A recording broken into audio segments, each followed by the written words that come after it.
Hey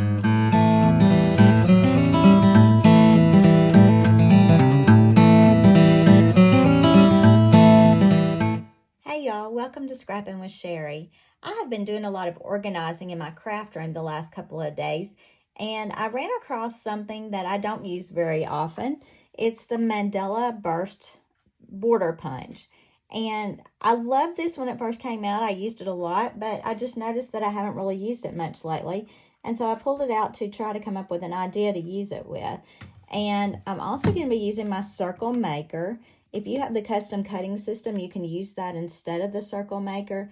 But I'm going to be using my circle maker at a 4-inch circle. So I've got the line that's here on my 4-inch.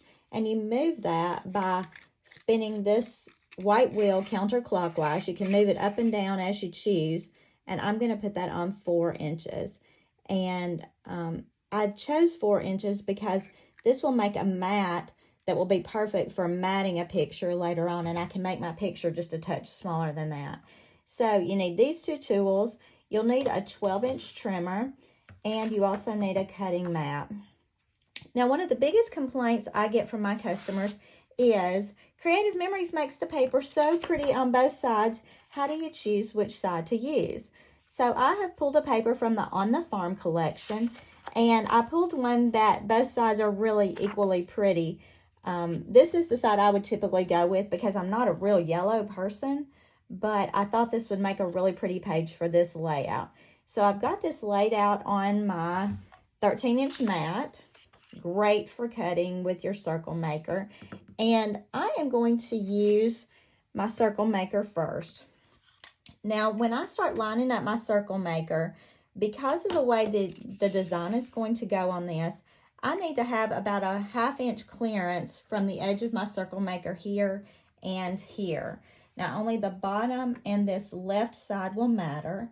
So I'm going to just put my zero centering ruler up against that where the 1/2 inch is and line that up. And then I'm going to rotate and I'm going to check my 1/2 inch over here. I don't have a 1/2 inch there, so I just need to slide this way a little bit.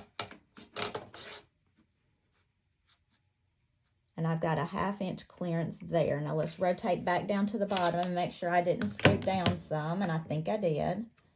We're going to go up a little. And you'll see why that clearance is important in just a minute. Let's rotate it around again, and we're good. And remember, I had already set this at 4 inches, so I'm going to push in this white handle right here and rotate as I go. Now, because my table is kind of slick here, you can see my mat is rotating with it. And you can use a little bit of repositionable tape to hold your mat down if you need to. All right, so we have that part finished, and we're just going to lay this to the side for a minute. Now, we need something to put behind this, and you'll see the importance of that in just a minute. You know I love to use my cover sheets. So I'm just grabbing a piece of white cover sheet. Really, all I need is a space behind that. I don't need a giant space. So I'm just going to cut a quick square, probably about 5 inches, give or take, a 5-inch square. Because I need to cover in this circle right here on the back side of the paper. Not on the front, on the back. So let's just go ahead and flip this over. I'm going to apply the tape to the paper I cut the circle out of. Just around the outside edge of that circle. And tape that piece down. All right. So I should have flipped that the other direction. I wasn't thinking about the fact that, indeed, it's not a double-sided piece of cardstock. And I don't think it'll make a difference what shows behind there, but it might.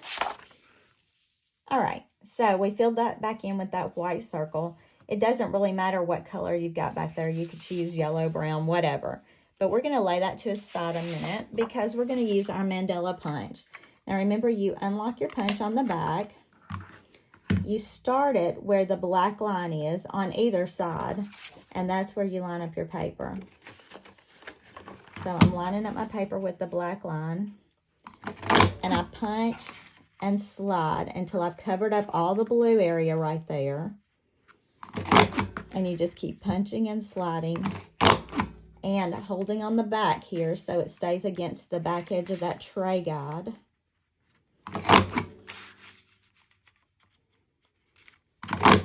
And I've got one done. Now, I know for this idea, I'm going to need 2 of these at least, so I'm just going to flip my paper over and go again. Now, the great thing about punching on this mat is it's easy to dispose of your trash. All right. Now, I'm going to pull my 12-inch trimmer out now, and I'm just going to slice this off. Now, I'm going to leave myself a little space because that's where I'm going to apply some tape. So, I've left about maybe a 1/2 inch, maybe a little over a 1/2 inch. Again, that measurement doesn't necessarily matter. And then I'm going to cut these down with my scissors. You could do it with your trimmer if you're a trimmer kind of girl all the time. Trimmer kind of person. I know some guys scrapbook too. And I'm just cutting these into individual segments. And I know I'll need more than those 5. So I'm going to go ahead and cut off a couple more. And then we'll start our design and see what happens. So with this circle that we cut previously out of this 12-inch piece of paper, we're going to be adding the yellow back onto this, but we're going to make a design behind it. So I'm going to be sticking these pieces on the back of this piece of paper. I hope that's making sense to you. So I'm just going to run a little tape here. And I'm going to stick one of these on and then have a look at it. All right, I like the way that looks. And actually, you could run the tape on here. You could use repositionable for this as well. That would make it easier for you to switch them around if you don't like the way they look. But what I'm looking for is this design right here. I want about the same amount showing all the way around. And I'm kind of making it overlap here in the center, just to create a little bit more design, I guess. So I'm making it overlap in the middle there. I'm looking for about the same amount of spacing on this little center design. When I was playing with this the other day, I just thought, oh, I forgot this border punch is so pretty. And it creates a really neat looking flower. And when I started looking through my papers to find a pretty double-sided, it was just so funny that I came up on this paper that has the little sunflowers on it. So it kind of inspired me to make this look almost like a sunflower. Let's add one more.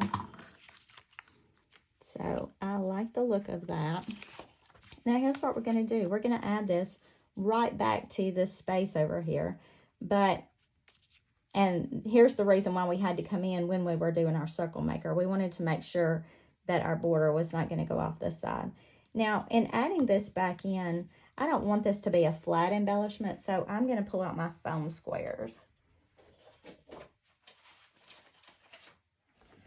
And I'm just going to add a few of those onto the yellow here. The back of the yellow, sorry. It's actually going to be added to the brown,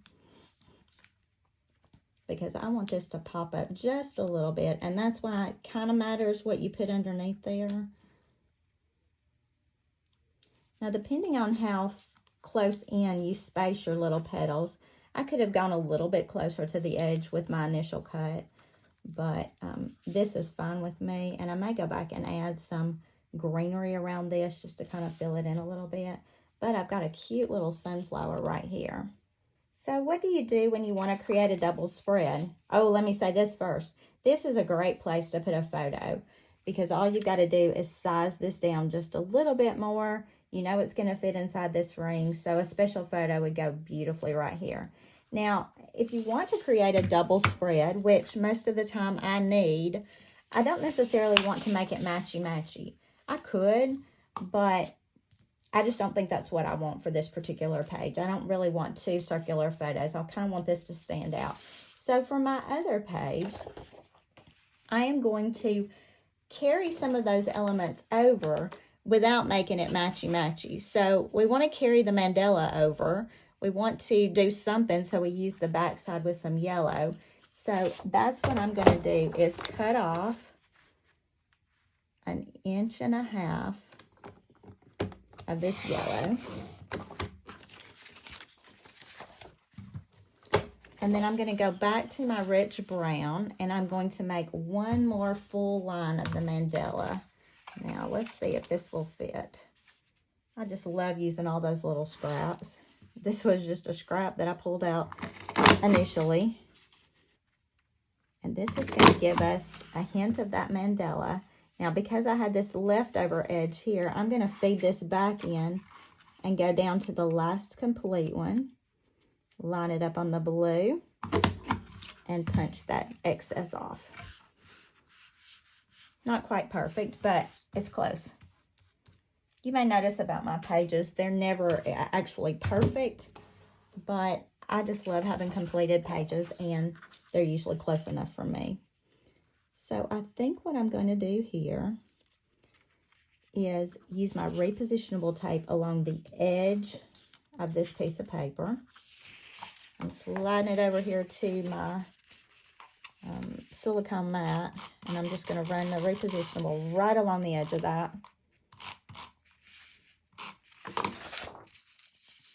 And then I'm using my 13-inch mat to help me get the right sizing here. So I'm going to adhere this. And if you notice, I'm using this line right here to help guide me as I line up this brown. And I didn't have to cut this off my paper because it was a scrap. But if you had to cut it off, you could leave yourself about 1 inch to play with. So I've got my mandala on there. Then I'm going to go back with my repositionable tape again and run it right down the edge of that. Put this back on my 13-inch mat because, you know, my goal is to have a 12-inch piece of paper when I'm finished here. And I'm going to flip and use my yellow to finish out the sizing of this page. Now, if you don't have the 13-inch mat, you could always use an extra sheet of paper as your background to line them up. But look how pretty that is and how quick that was to do a coordinating page with that. So, here's our 2-page spread. We picked up the colors without making the design so matchy-matchy. Now, I mentioned that I might want to add some leaves here to kind of draw this into my corner a little more. So I pulled a piece of green. This was from one of the cardstock buffets. If you do not do the paper buffets that Creative Memories offers, you ought to. The colors are always just so unique. And I'm using my spring leaf punch. Looks like this on the side. And I'm just going to use that to go back and add some greenery into the sides of this big flower I've got going here. And I haven't really played with this, so I don't know how many I'll need, but let's do several. Green is always good. And this green actually pulls out the little green that you see in the paper here. I'm thinking I may want to cluster some of these leaves. So I'm going to use my repositionable tape on that. In case I change my mind, because, you know, we're entitled to change our minds.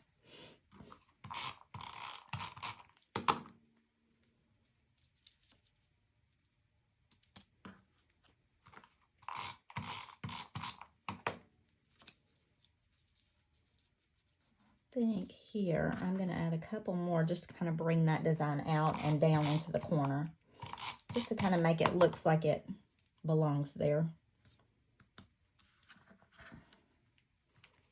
And you see how I filled in that excess space I had going on over here just by adding those leaves. Maybe I'll add one over here.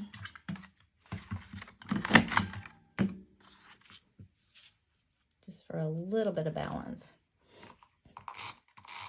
Now, I could get crazy and just keep going leaves here, there, and everywhere, but I don't think I'm going to. I think I'm going to throw that one there, and we're going to call this design finished. Now, you know, I made this design, and I don't even really have any pictures to go on it just yet. We are not necessarily big yellow people. We don't use a lot of yellow, But I think for this one, I'll be matting in the rich brown. Maybe some of the green, depending on which pictures I decide to use for that. But I hope you like this idea. I think this would work well with a lot of the punches that have a scalloped edge to them. So pull out what you've got and see what works for you. So after finishing the last video and looking through my pictures, you know, I told you we don't do yellow very much. I found these pictures of my granddaughter, and the only yellow on here is a touch of yellow in this little butterfly on her outfit. But I felt like these papers, this layout worked well with her because we were out on her patio playing, and we had the brown fencing, the brown wood in the background, and you could see a little bit of grass here and there, which pulled in my greens. So I decided that I could use this page for these particular pictures. Now, the one thing I wanted to do to tie them in together was to bring out a little blue. And I pulled out my lace butterfly punch. This was one of the Creative Memories secret boxes. And I pulled out the lace butterfly. So what I did with that was I punched one out of the blue that picks up the blue in her outfit. But then I punched another out of white. And I used my repositionable tape just down the body to tape these together, kind of offset, so I could pop up the wings just a little bit. And I like the look of that. I've added one here with the date. I've got this one made. But I also wanted to tie it all together with a theme. So I decided to do You Are My Sunshine. Now, there was a sticker that said You Are My Sunshine, but it was way too big for my spacing because I'm kind of wanting to cover up this car right here. So I decided to just type this on my computer and print it out. I am going to use a foam square on this side of it to help pop it off my picture a little bit. And a little repositionable tape on this side. So I can just add that onto the edge of my picture. Now, that is a lot of white on that You Are My Sunshine. So I think this might be a good place to put another one of those little butterflies. And I could bring in a little more blue that way. I've added the blue over here as well. I don't know, if I put it there, I'm in my eyeball. If I put it here, that seems to work better for me. So I'm just going to use a little bit of repositionable tape right down the middle of his body because I still want him to have a little bit of dimension when I add him over here. And look how that lace butterfly just coordinates really well with the mandala. It looks pretty with the leaves that are open here. And I might want to add another butterfly going up here. I did bring another circle across to the opposite side. Not as fancy because I didn't do the mandala on it. But I brought in the circle and I matted it with the brown just to bring some brown in. I made one big mat to mat all of these photos together and one large mat to mat those three pictures together. And let's add one more butterfly going this way. I like the way that yellow shows through his little wings right there. And now we can call this page complete. Now that makes me a happy scrapper. I hope you enjoy it. I'll see you next time. Happy scrapping.